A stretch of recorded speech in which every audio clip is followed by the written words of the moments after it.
د لور مینه له پلار سره.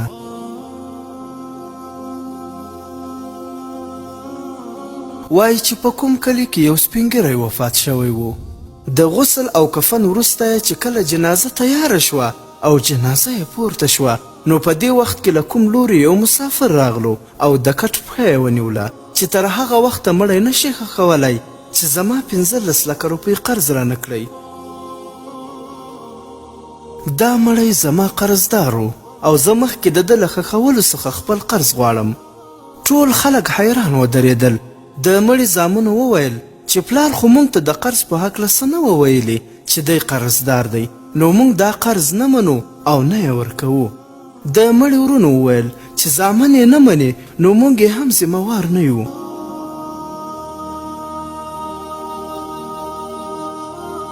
اوس جنازه تیاره ده او سړي کټ له پښې نیولی او خپل 15 لکه روپۍ غواړي. بالاخره دا خبره د کور ښځو ته ورسېدله. د مرحوم یوه لور وه چې هغه کله خبره شوه خپل ټول سره زر او نغدې پیسې راجمع کړلې او قرض غوښتونکي ته یې ورولېږلې چې دا واخله، دا سره زر خرڅ کړه چې څومره قرض دې پاتې شو هغه به هم زر تر زره درکړم، خو د خدای په خاطر زما د پلارجان جنازه پرېږده چې خاورو ته یې وسپاري.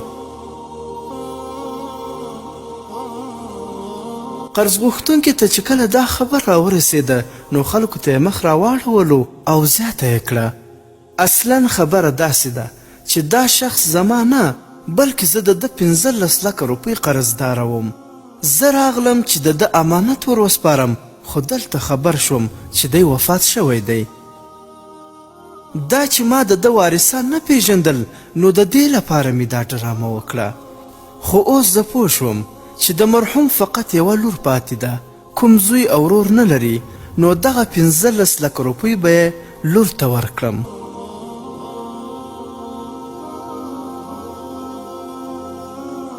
عبرت. ګرانو مسلمانانو، تاسې واورېدل چې د سختۍ په حالت کې، یعنی چې کله د پیسو خبره شوه، ورونو او زامنو یې د مړي د خپلوۍ څخه انکار وکړ، خو فقط یوه لور وه چې د خپل پلارجان پر ځای و 15 لکه روپو ادا کولو ته تیاره شوه. خو افسوس د بعضې ورونو چې کله لوڼې پیدا شي نو ډېر خفه شي چې خدای پاک ولې زوی رانه کړو.